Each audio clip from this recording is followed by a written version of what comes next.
Hello বন্ধুরা, তো আজকে আমরা দেখব কিভাবে খুব সহজ উপায়ে একটা চুড়ি ডিজাইন করা যায়। তো প্রথমেই লাগবে একটা প্লাস্টিকের চুড়ি, সাদা সুতা বা যে কোনো কালারের সুতা, আর হচ্ছে রং।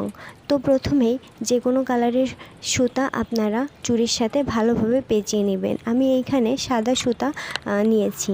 তো যে কালারের সুতা ইউজ করবেন আপনারা সেটা সুতা চুড়ির সাথে ভালোভাবে পেঁচিয়ে নেবেন, যাতে কোথাও ফাঁকা না থেকে যায়।